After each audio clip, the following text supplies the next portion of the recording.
So today we're going to be talking about sexual abuse. I got a message from one of my readers and I'm going to address it anonymously. English. I'm going to address it anonymously.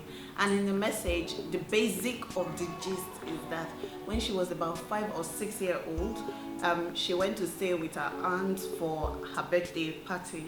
And then after her birthday, her aunt took her to the room to sleep, and then her cousin came and raped her.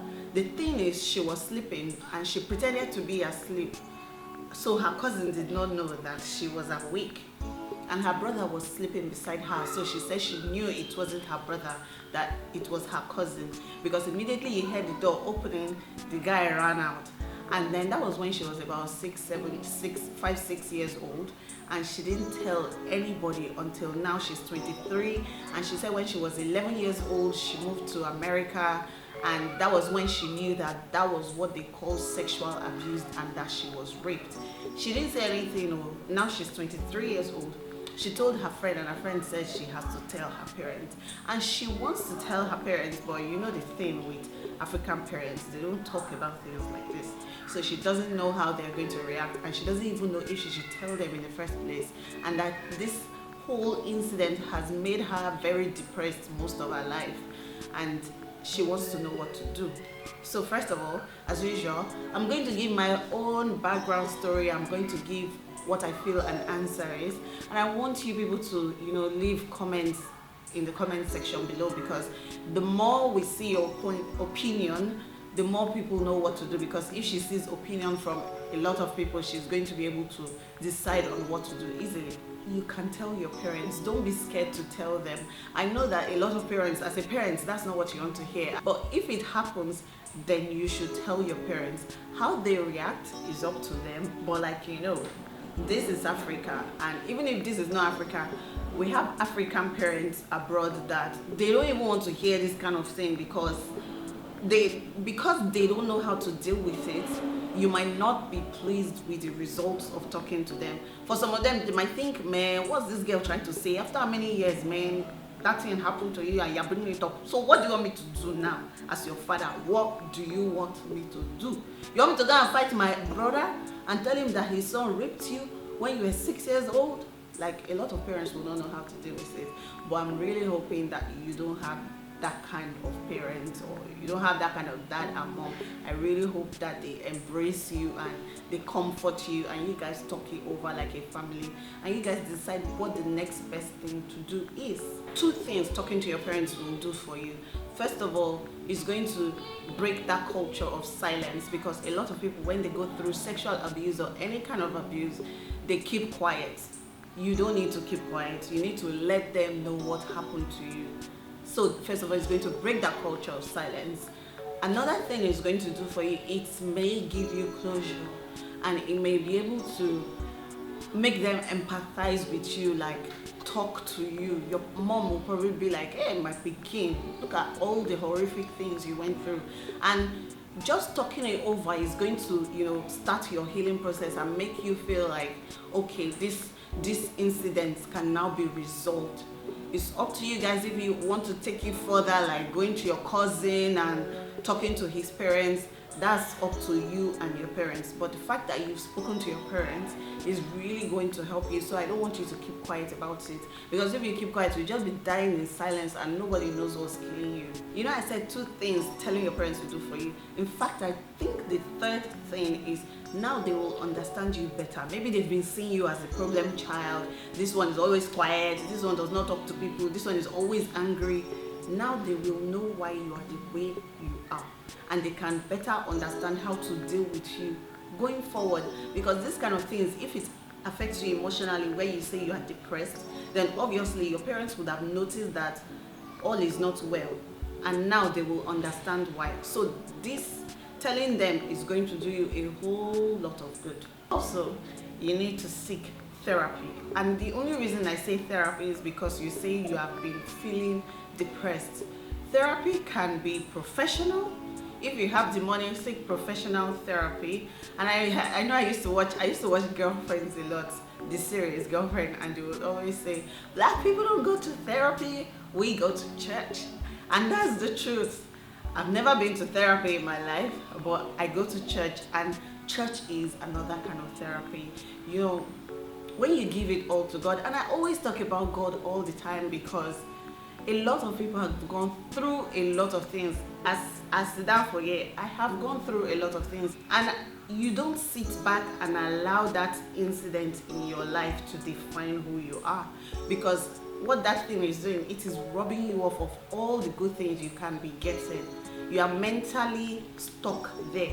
You need to let it go, and that's what therapy is going to do for you. So if you can go to therapy, that would be awesome. You need to go to church. You need to get a definition for who you really are. So many things happen to people in this life, and sometimes they find the strength to move on, and I'm really praying that you find the strength to move on from this situation. If not, it's going to rob you of a lot of things. Growing up, I had neighbors that, when parents are not around, when you're playing with your neighbors, they want to do daddy and mommy games, daddy and mommy play. It happened to a lot of people. It happened to a lot of us. Also, even in school, your classmates, like you go into the toilet, somebody's trying to do something funny to you. It's very prevalent everywhere. It is. But that was when you were children, and what I've even discovered is that those people even doing it, especially like if you are like age mates and all of that, they don't even know what they are doing is wrong. Sometimes they don't know, and now the abuser is probably older, probably wiser, probably repentant, and you are still kind of stuck in the past. This is why you need help and why you need to move on, because the person has probably repented, probably now realizes like what I did when I was young is abuse. In this age of information, everybody knows what abuse is now, so they probably are wiser now. As a parent, I just want to create more awareness in us new parents. We need to be very, very attentive and careful and very intuitive. If you see the way I am with my child, like I cannot just leave him somewhere, even with someone I think is trusted. I don't trust anybody. You don't trust people with your children. This society that we live in is one of information, and then there are a lot of pedophiles and a lot of people that will take advantage of your children.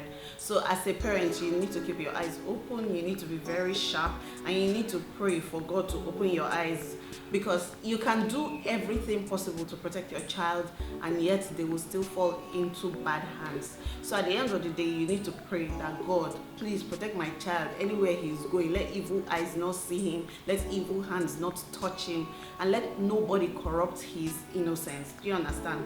That's the prayer I say every day, and I make sure I back it up with action. When he's of the age, maybe 3, when he begins to understand things like my private part, my body, I'm going to let him know, man, nobody can be touching you anyhow. It is very alarming, and I find that in Africa, in Nigeria, a lot of people are going through this. This is an epidemic, because I've spoken to a lot of my friends, and let's say I spoke to 10 of them.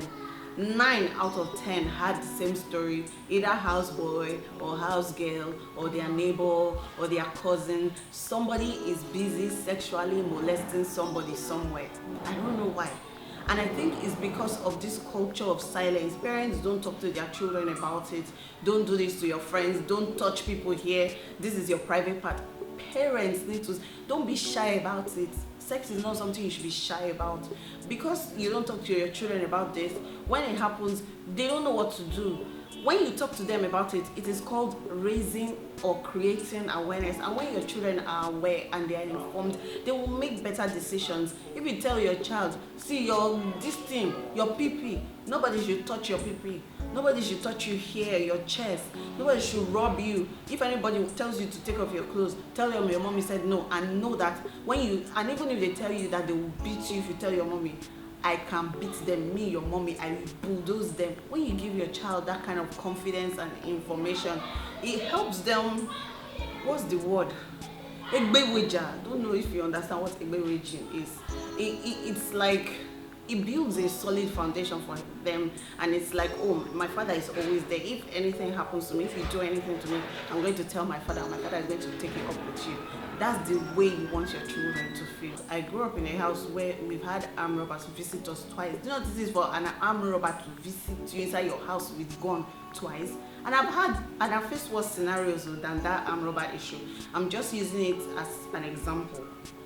If I dwell on that situation and be like, oh my God, the armed robbers came to my house and they pointed the gun, and I'm always terrified and I'm always scared and I don't go out and I'm depressed, I'm not even going to be who I am right now. So I don't know.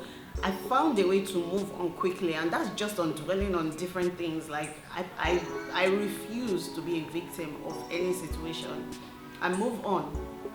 That's how I get my strength. I look to the word of God and I move on and I leave it in my past, because my future is very bright, man. I can't allow one stone, one incident to define the rest of my life, and that's what I want you to remember. So to the lady that sent me this message, I really hope my answers are going to help you, and I'm really looking forward to everybody's comments. I want you guys to leave comments. Tell me about your experience growing up, because I know a lot of you went through this.